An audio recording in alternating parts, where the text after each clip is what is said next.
지금요 한번 기억을 해보시면 잠언에서 지금 쭉 우리가 이렇게 산만하지만 해오는 것이 첫날 그 지혜와 미련함에 대해서 이렇게 대조해가면서 했습니다. 그러면서 이 지혜의 근본이 어디 있는가, 이것이 잠언의 핵심인데 하나님을 경외하는 것이 지혜의 근본이다. 그래서 지혜의 시작이 하나님으로부터 온다는 것을 얘기합니다.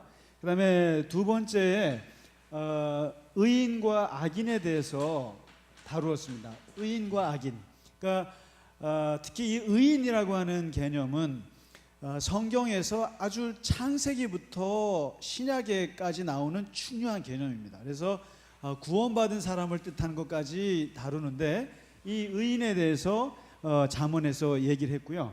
그 다음에 세 번째 했던 게 말에 대해서 했습니다. 말, 지혜로운 말과 어리석은 말, 그리고 이 말이 얼마나 중요한지에 대해서 야고보와 또 예수님의 말까지 얘기를 했습니다. 그래서 그 다음에 네 번째, 지난주에 공부하신 게 이 게으름과 나태죠. 게으름과 충성 또는 이제 성실, 근면과 이 중요한 요 두 가지를 했습니다. 게으름과 이 충성. 그다음에 이제 오늘 우리가 다룰 내용이 다섯 번째가 이웃에 대한 것입니다. 이웃. 네, 이거는 어떻게 보면 성경이 사람이 사람에 대해서 갖는 생각을 정리해 준 겁니다. 이게. 그러니까 일종의 윤리라고 하는 것이거든요. 윤리라는 게 사람과 사람과의 관계에 대한 도리가 윤리잖아요. 그래서 이웃을 어떻게 생각해야 되는 건가, 이것에 대해서 이제 쭉 잠언에 많은 말이 나오는데 특히 성경은 이걸 매우 강조합니다. 가난한 이웃.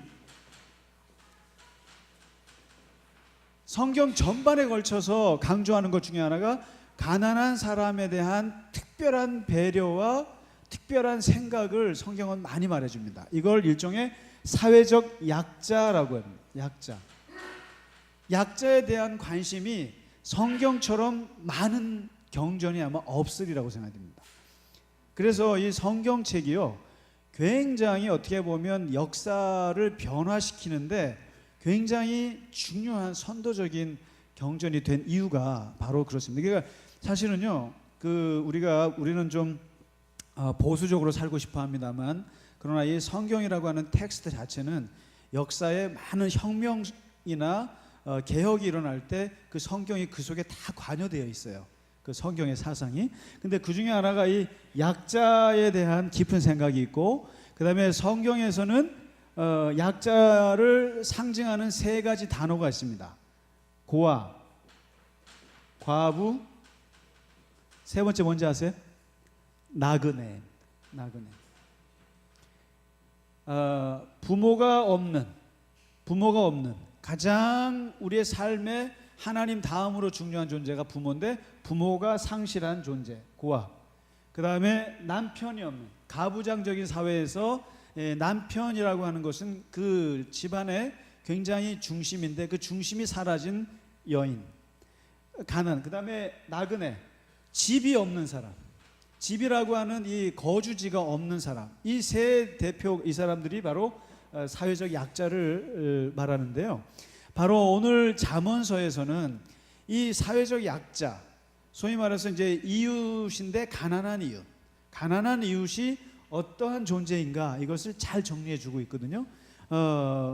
보시면 이게 이제 14장부터 이제 정리한 거 있잖아요. 쭉 보시면 가난한 사람을 학대하는 자, 그 다음에 가난한 자를 조롱하는 자, 그 다음에 가난한 자의 부르짖는 소리에 귀를 막는 자, 그 다음에 자기의 이익을 얻으려고 가난한 자를 학대하는 자, 그 다음에 가난한 자에게 곡식을 남기지 않는 자, 그 다음에 가난한 백성을 압제하는 자, 그 다음에 못 본 채 한 자, 업신여기는 자, 그다음에 지게석을 옮겨서 땅을 빼앗는 자, 이런 것들, 이제 이렇게 그 가난한 사람을 괴롭히거나 무시하거나 업신여기거나 또는 그 탈취하거나 이러한 것은 뭐냐고 얘기하는데, 그게 바로 하나님을 건드는 것이다, 이렇게 얘기합니다. 하나님을 무시하는 거다.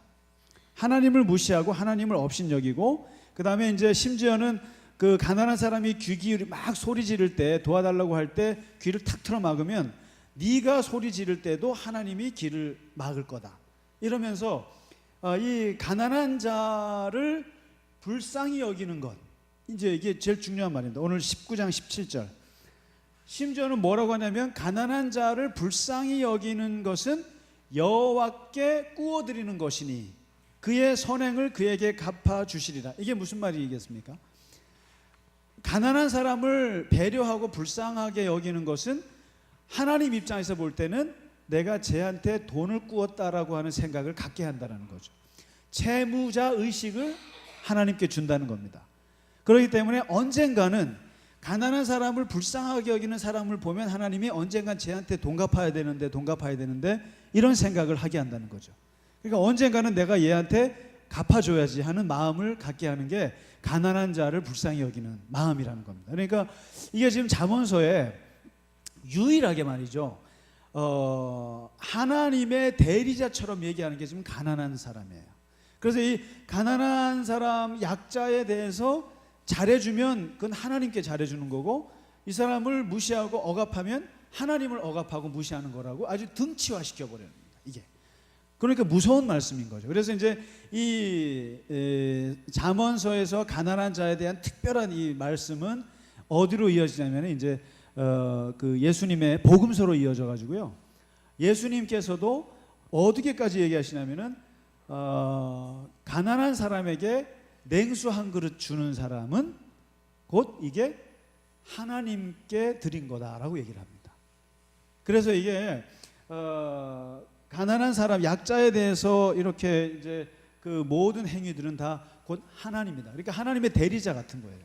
그래서요, 이게 잠언뿐만 아니라 그 성경 전체에 이게 흘러 있습니다. 그래서 기독교인들은 아무리 뭐라고 해도 이 사회적 약자에 대해서 부담을 가질 수밖에 없습니다. 우리가요. 왜냐하면 성경이 특별한 관심을 갖기 때문에. 그리고 이제 우리가 한번 요 부분에서 이 약자에 대해서, 이거는 뭐 이 성경만 얘기하는 것이 아니라 어제도 보니까 이 무슨 KBS 토론을 보니까요, 거기도 무슨 뭐 보수의 의미 뭐 해서 이제 쭉 얘기를 하는데, 거기도 결국에는 잘 사는 사람과 못 사는 사람을 어떻게 하느냐 했더니 저는 어제 처음 알았어요. 그러니까 진보적인 계열에서는 양극화를 해소한다고 얘기를 하고, 보수적인 진영에서는 빈곤을 해결하는 것으로 이제 이렇게 표를 내건다는 거죠. 근데 거기가 빈곤을 해결하는 것과 양극화를 좁히는 것하고는 비슷한 것 같은데 다른 얘기죠. 이것도 똑같이 이제 사회적 약자에 대해서 보수적인 사람들하고 진보적인 사람들이 생각하는 게 조금 다른 거예요. 그러니까 이제 진보적인 사람들은 어차피 가난한 사람들을 끌어올리고 또 돈 많은 사람들 좀 끌어내려서 약간은 좀 기회 평등하게 좀 해보자, 이런 거죠. 그러니까 이제 이게 이제 막 사회주의 이런 소리를 들을 수 있고, 이제 보수적인 쪽에서는 가난한 사람들을 도와줘서 그들에게 좀 살게끔 해주되, 그러나 우리하고는 약간 여전히 차이는 있어야 되는 이런 느낌이었어요. 근데 어쨌든 이 보수적인 분들이나, 이게 정치적으로 아주 중요한 이슈거든요. 근데 이게 바로 성경에서 출발합니다. 이게 성경에서 가난한 자를, 어차피 가난한 자는 생길 수밖에 없어요. 그래서 우리나라 말에 배고픈 건 임금님도 못 해준다, 이렇게 포기하는 속담이 있는데, 그러나 성경은 가난한 자에 대해 포기하지 않습니다. 포기하지 않고 약자들이 존재하는데, 이 약자들은 곧 하나님 같은 존재니까 잘해야 된다, 이렇게 얘기하거든요. 근데 그 이유가 여기서 나온 단어가 있어요. 바로 이 약자, 이 사회적인 약자와 이제 나 사이에 이 관계가 제대로 된 거를 이거를 째데카라고 합니다. 째데카. 이게 바로 정의라고 하는 걸로 번역이 됩니다. 정의. 이게 그러니까 정의라고 하는 것이 성경에요 1000번 이상이 나와요. 근데 우리가 자꾸 성경에 제가 한번 이제 언젠가 이걸 좀 다뤘으면 좋겠는데 의라는 말로만 나옵니다. 영어로 righteousness로 나오니까 사람들이 바울도 로마서에 보면은 의라는 말을 되게 많이 하거든요. 근데 이 의가 뭔지 안 잡혀요. 혹시 뭔지 이해가 되시나요? 안 되죠. 근데 이거를 다 정의로 바꿔야 돼요. 정의로 바꾸면 와닿는데 이게 뭐냐면 올바른 관계. 어쨌든 올바른 관계가 서지 않고는 예배도 드리지 말라고 성경은 얘기하니까. 근데 이 정의가 서지 않고는 예배도 드리는 거 필요 없고 뭐 와서 송아지 잡아도 나는 안 받겠다고 하나님 말씀하시니까 이 도대체 정의라는 것이 뭐냐? 이게 올바른 관계거든요. 근데 이 관계를 말하는 게 째데카인데 이 째데카의 뜻이 이게 정의라는 뜻과 구제라는 뜻이 같이 있잖아요. 이스라엘 말에. 근데 이 사람들이 구제를 하는 이유가 이거잖아요. 불쌍해서가 아니라 사회적인 약자는 하나님의 형상을 입은 사람들이고 똑같은 우리와 같은 신적인 존재이기 때문에 그들에게 10분의 1을 기부하는 것은 불쌍해서 옛다 먹고 떨어져라 이게 아니라 당연히 그들이 받아야 할 권리를 주는 것뿐이다라는 거예요. 그래서 유대인들은 지금까지도 세계에서 가장 많은 기부를 하면서도 절대로 자랑하지 않는 이유가 바로 거기에 있습니다. 의무라는 거예요. 째데카의 의무라는 말이 있습니다. 구제의 의무. 무조건 가난한 사람은 네가 떼어서 도와줘야 하는 게 의무예요. 의무니까 자랑하지는 않습니다. 불쌍하다는 생각도 안 해요. 당연히 저들에게는 우리가 떼어줘야 될 의무니까. 이게 째데카고 이게 정의라는 거예요. 근데 이제 우리들은 이 정의에 대해서 굉장히 어설픕니다. 그래서 우리가 예를 들면 10만 원에 뭘 갖다 준다? 자가 주고는 으쓱했다. 그러면 그건 정의가 아니라는 거죠. 당연히 그 아이들이 사회적인 구조 속에서 받지 못하는 것을 우리가 주는 것뿐이다. 우리 의무라는 거예요. 그래서 우리가 교회가 구제하잖아요. 장학금 주고 선교하는 것은 당연한 일인데 그걸 하고 우리가 우리 교회가 자랑할 건 하나도 없는 거죠. 이게 바로 이게 구약의 째데카 정신인데 이 째데카 정신이 어디서 왔느냐? 바로 이 사회적 약자를 하나님처럼 보라고 하는 잠언서의 말씀입니다. 오늘. 그래서 이게 가난한 자에게 잘해주는 건 하나님께 잘해주는 거고 가난한 자를 학대하는 것은 하나님을 학대하는 거기 때문에 가난한 사람에게 잘못하는 사람이 하나님께 예배 드려봤자 그는 안 받는다 이겁니다.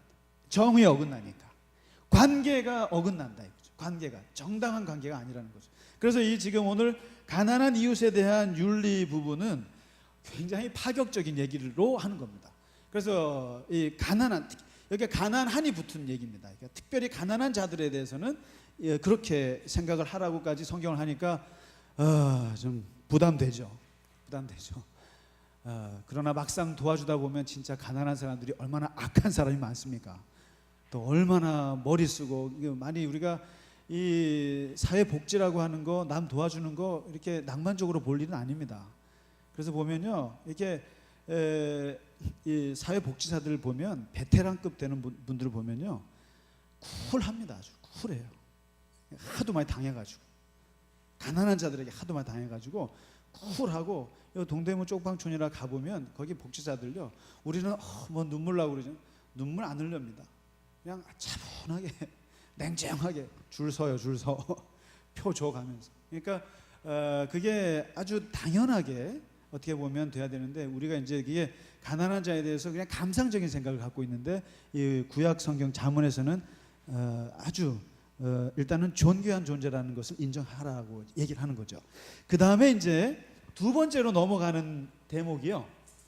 이 가난한 이웃에 대한 특별한 말씀과 더불어서 이제 일반적인 이웃에 대해서 얘기합니다. 이웃.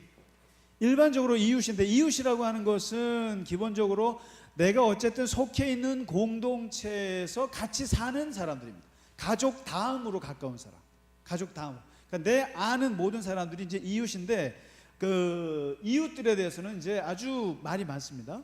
절대로 사귀지 말아야 할 이웃이 있습니다. 여기서 사귀지도 말고 그다음에 부러워하지도 말고요. 그 다음에 같이 동행하지도 말고, 이런 그 종류의 사람들이 있는데 세 가지 종류의 사람들을 사귀지 말라는 겁니다. 첫째가 성격 포악한 자. 포악한 자 누가 있을까요? 주변에 있으면 걸러내시기 바랍니다. 그다음에 화를 잘 내는 인간. 화를 잘 내는 인간은 아예 사귀지도 말고, 왜냐하면 영혼을, 화를 잘 내면, 여기 참 기가 막힌 통찰인데요, 화를 잘 내면 내가 짜증나는 것이 아니라 그의 행위를 본받게 된다는 겁니다. 맞는 말 같아요. 그래서 부모가 화를 잘 내면 자식도 화를 잘 내는 것처럼 그래서 욱 하는 것이 심하면 우리가 그래서 배우게 된다는 겁니다. 그리고 그 이제 우리가 7가지 죄 중에 분노가 있는데, 그 분노는 결국 우리의 영혼을 올무에 빠뜨리게 된다. 사실 뭐 우리가 많이 경험하지 않습니까? 화를 내서 화만 당하지 않습니까? 보면은 그런 사람 사귀지 말고, 그 다음에 술 좋아하고 게으른 자라. 술 좋아하고 게으른 자. 그러니까 여러분 술 친구들 없으시죠? 이제는. 그러니까 이게 술 좋아하는 사람들은, 그 다음에 술을 즐겨하고 고기를 탐하는, 이게 이제 탐식입니다. 그 다음에 잠자기를 즐겨하는 자, 이런 사람들하고는 사귀지 마라. 뭐 당연한 거죠. 이렇게 해서 이제 세 가지 종류의 사람들을 사귀지 말 것을 얘기하고, 그 다음에 이웃에게 절대로 하지 말아야 할 행동들을 쭉 나옵니다. 이게 절대로 하지 말아야 될 행동들. 첫째가 보증 쓰지 마십시오. 보증. 혹시 보증서 가지고 돈 받으신 적이 있으신지 모르겠습니다만은, 보증서 가지고 다 망한 사람만 받지. 여기서 지금 무려 2페이지, 3페이지에 걸쳐서 제가 이게 잠언에 있는 걸 다 끌고 봤거든요. 보증에 대한 얘기. 이거는 그러니까 타인을 위하여 11장에 보시면, 타인을 위하여 보증이 되는 자는 손해를 당하여도 보증이 되기를 싫어하는 자는 평안하리라. 이게 잘못 적은 것 같은데, 어쨌든 손해를 당하더라도, 욕을 먹더라도 보증을 안 서는 게 편하다라는 겁니다. 이게. 그리고 타인을 위하여 보증 선 자들은 다 뺏길 거라는 거죠. 심지어는 22장 보실래요? 3페이지에 22장 보면 남의 빚에 보증을 서지 말라. 만일 갚을 것이 내게 없으면 내 누운 침상도 빼앗을 것이라. 압류당한다는 거죠. 오늘날에처럼 경매 들어가고, 그때나 지금이나 경매가 있었나 보죠. 그러니까 까닭 없이 이웃에게 그렇게 보증을 서가지고 너와 그 상대방과 가족을 다 죽는 일이 없도록 하라. 그러니까 절대로 보증 서지 마라. 그 다음에 두 번째가 다투지 마라 하거든요. 이웃과 이제 싸우지 마라 이렇게 나오는데, 여기 보면 그 싸우게 되면 산성 문빗장처럼 이게 안 열린다는 거예요. 이게 안 열리고 그 다툼이라는 것이 끝이 없다는 것인데, 특히 25장에 있는 말씀을 좀 보시면 좋을 것 같습니다. 이게 뭐냐면 다툴 때 꼭, 어차피 다툰다면 꼭 조심해야 될 게 있다는 거죠. 다툴 때 첫째는 변론만 해야지 절대로 비밀을 누설해서는 안 된다. 이게 잠언에 나와 있어요. 그러니까 우리가 이런 거잖아요. 싸우다 보면 어떻게 하냐면 상대방 약점을 잡기 위해서 허위 사실을 유포하게 됩니다. 아니면 절대로 삼자나 본인에게 말하지 말아야 될 것을 얘기해 버려요. 그러다가 이제 사고가 납니다. 이게. 그러니까 그 이제 사안을 가지고만 싸워야 되는데, 사이드의 걸 갖고, 야 임마 너 저번에 돈 떼어 먹었잖아. 너 네 가족 애가 뭐 어떻잖아. 네 애가 뭐 사고 쳤잖아. 이런 아닌 얘기를 해서 비밀을 누설하게 되는데, 이랬다가 큰일 난다 이거죠. 그러니까 보면 이제 우리가 이게 다툴 때 보면 이 유혹을 못 벗어납니다. 그래서 막 그 사람이 약점을 잡아서 누설하려고 하는 게 있는데, 싸울 때는 변론만 하라 이런 이야기입니다. 왜냐하면 듣는 자가 너를 꾸짖을 거고, 상대방의 삼자가 너를 꾸짖게 되고 너에 대한 악평이 떠나지 않는다. 남의 비밀을 함부로 누설하지 마라. 이게 나오고, 그다음에 26장에 보면은 길을 가다가 혹시 싸우는 사람이 있거든. 어떻게 합니까? 말리시나요? 권사님 말리세요? 도망가시나요? 누가 얻어맞으면 말려야죠. 근데 여기서 저는 이 말씀을 어떻게 받아들여야 될지 모르겠습니다. 자기와 상관없는 다툼을 간섭하는 자는 괴의 귀를 잡은 것과 같다. 바로 물린다는 거죠. 그러니까 괜히 남의 싸움에 끼어들었다가 뭐 이런 이제 그 인생 지혜들을 이제 얘기를 하는데, 그러나 이 말은 조금 생각해 볼 것 같아요. 일방적으로 누군가가 피해를 당하면 그 사람을 도와줘야죠. 그래서 그 저번에 옛날에 프랑스에서 몇십 년 살다가 오신 분이 저한테, 젊은 분이었는데 한참 됐습니다만은 그분은 굉장히 의협심이 강하신 여자분이셨어요. 근데 그 얘기를 하더라고요. 프랑스 망할 거예요, 그래요. 프랑스는 왜요? 그 프랑스는 똘레랑스 때문에 망할 거라는 거예요. 그래서 똘레랑스가 뭔지 아시죠? 톨러런스, 관용. 이게 이제 굉장히 좋은 단어입니다. 그래서 이게 똘레랑스가 프랑스를 모든 그 이민자들이나 그다음에 뭐 이슬람이나 이렇게 다 받아들일 수 있는 폭넓은 어떤 그 그릇이 되는 좋은 개념이 똘레랑스인데, 근데 그 여자분이 그래요. 오히려 똘레랑스 때문에 망할 것입니다. 근데 그게 뭔가 했더니 파리를 가보면 막 사람들이 가서 막 두들겨 패는데도 똘레랑스라 그래가지고 놔둔다는 거예요. 그들의 자유, 알아서 간섭하지 마. 그러다가 이제 거기서 당하는 사람은 죽는데도 그냥 똘레랑스 하면서 놔둔다는 거죠. 근데 이제 그렇죠, 바로 그거죠. 그 똘레랑스가 무관심, 무심으로 갔다라는 거죠. 그걸 캐치했더라고요. 이방인으로서 캐치한 거죠. 가서. 그래서 저도 그 똘레랑스를 굉장히 좋아했는데 그분 얘기를 듣고는 다시 한번 생각해봤습니다. 그러니까 남의 다툼이라는 것도 어떤 거에 따라서 다르겠습니다만은, 그 다음에 이제 세 번째가 곡식을 내놓지 않는 것. 물질적으로 인색한 짓 좀 하지 마라, 이런 겁니다. 곡식을 내어줘서 백성들에게 고통을 주지 마라. 내어주지 않아서. 그러니까 꽉 꼬물 쳐두는, 너무 그러지 마라, 이거죠. 그 다음에 네 번째가 무시하지 마라. 업신여기지 마라, 일반적으로. 그 다음에 개인 행동하지 말라고 나옵니다. 그러니까 무리에게서 스스로 갈라지는 자, 다시 말해서 이제 갈라지는 이유가 자기 욕심 때문에 이렇게 무리에서 갈라져서 개인 행동하는 것은 온갖 지혜를 배척하는 것과 같다. 안 좋다입니다. 그 다음에 25장 이거 너무 재밌어요. 사생활 침해하지 마라. 그러니까 남의 집에 너무 자주 다니지 마세요. 그러니까 적당히 다니시기 바랍니다. 그러니까 이웃집에 너무 자주 다니지 마라. 그가 너를 싫어한다. 혹시 뭐 너무 자주 다니시는 분 없으시죠? 그래서 분수 없이 너무 다니다가는 미움 당한다는 겁니다. 그 다음에 사기치지 말고, 이게 이제 그 거짓 증거하지 말고, 그 다음에 이 8번이 저는 굉장히 와닿습니다. 25장 20절. 불에 기름 붓기. 마음이 상해서 우울해하는 사람 앞에서 노래 부르지 마라. 이건 마치 참 추운 날에 옷을 벗기는 것과 같다. 그 다음에 소다 위에 식초를 붓는 것 같다. 어떤 느낌인지 아십니까?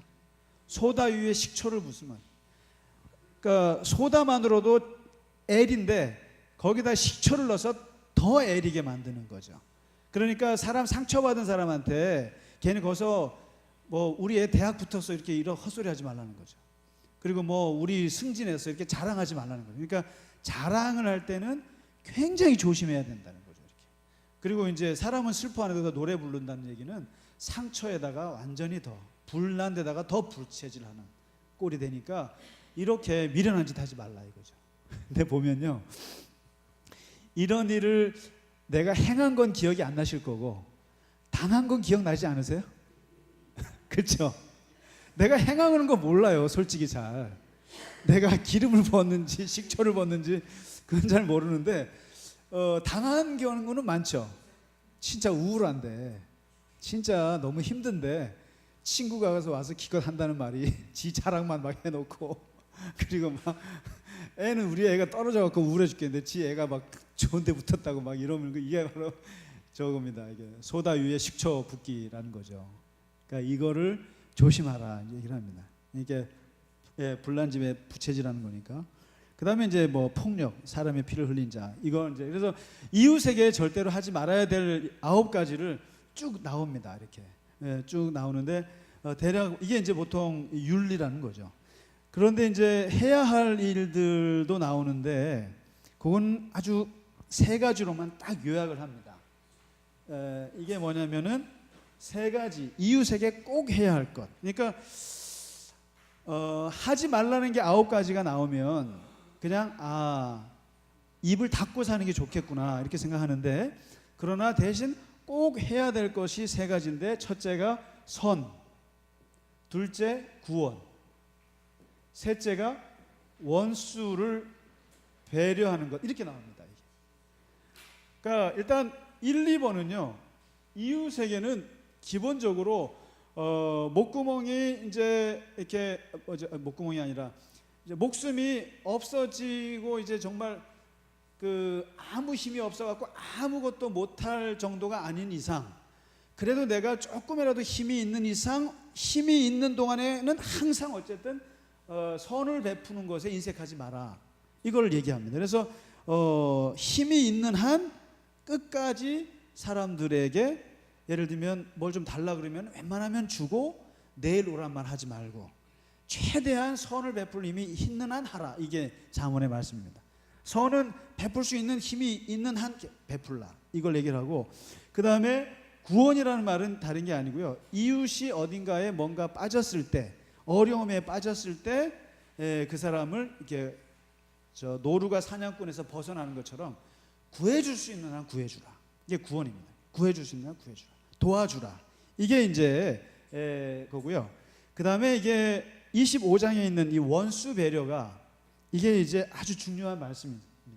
왜냐하면 미워하는 사람이 배고플 경우에, 이제 이웃은, 우리가 같은 이웃은 우리가 같이 살아야 될 사람들이 그렇다 치지만, 원수가 배고파할 때는 어떻게 하냐, 죽이냐? 죽이지 말고 물을 마시게 하고 음식을 먹이라. 그러면은 이게 진짜 복수다, 이겁니다. 이게 복수다. 그러면은 이 사람이 요 핀 숯을 그의 머리에 놓은 것, 이게 뭡니까? 숯을 머리에 올려놓으면 어떻습니까? 한번 올려놓아 보셨어요? 여기 오면은 이마가 빨개집니다. 빨개지면서 얼굴이 화끈거립니다. 이게, 이 표현이 바로 원수에게 배고플 때 먹을 것을 주면 이 사람의 얼굴이 화끈거린다는 거예요. 너무 창피하고 미안해서 화끈거리면서 더 이상 나쁜 짓을 못하게 하라.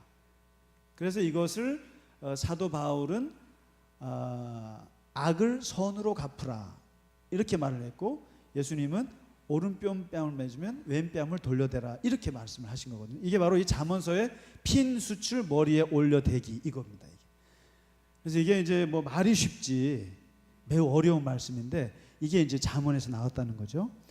그 다음에 이제 그 마지막으로 볼 수 있는 게 쭉 나오는 게 이제 인간관계에 그 몇 가지 지혜가 나오는데요. 뭐냐면 많은 친구 사귀지 마라. 근데 이제 친구가 나오거든요. 근데 친구는 이게 세 가지가 나옵니다. 잠언서에 친구가 나오는데, 첫째는 뒤로부터 보시면요, 친구라고 하는 것은 나의 빛이다, 이렇게 나옵니다. 그러니까 이제 이게 뭐냐면, 좋은 친구는 내 얼굴을 빛나게 해주고 나쁜 친구는 내 얼굴을 어둡게 해준다. 여기 27장 17절이에요. 철이 있으면 철이 옆에 있어서 철이 철을 더 날카롭게 하듯이, 친구는 친구가 더 그 사람을 빛나게 해준다. 그러니까 아주 존귀한 존재라는 거거든요. 근데 이 친구의 책망을 잘 들으라. 아주 이 진심 어린 충고는 잘 들으라, 이렇게 하면서, 그러면서도 친구는 많이 사귀지 마라, 이렇게 말합니다. 많이 사귀지 말라. 그리고 오히려 형제보다 친밀한 친구를 사귀는 게 좋다, 이렇게 얘기를 하고요. 그 다음에 이제 여기 보면 그 상처받은 자를 배려하라, 아까 그겁니다. 불에 기름 붓지 말라는 거고요. 그 다음에 이제 27장에 있는 2절에 있는 말씀은 항상 다른 사람이 너를 칭찬하게 해야지, 너가 너를 칭찬하지 마라. 푼수란 소리 듣는다, 그죠? 그러니까 남이 너를 칭찬할 수 있도록 그렇게 하라. 스스로 자랑하지 말고, 이런 식으로 해서 이제 인간관계의 지혜들을 이렇게 담고 있습니다. 그래서 오늘은 일단 중요한 주제를 다뤘습니다. 가난한 이웃, 약자에 대해서 성경은 뭐라고 말하는가 자막. 그다음에 일반적인 이웃에 대해서 하지 말아야 될 것과 사귀지 말아야 될 사람들, 해야 될 것, 그다음에 지혜, 이런 식으로 담고 있습니다. 자, 혹시 질문 있으면 질문 받고 또 말씀 마치겠습니다. 예, 민 권사님, 네, 예, 오늘.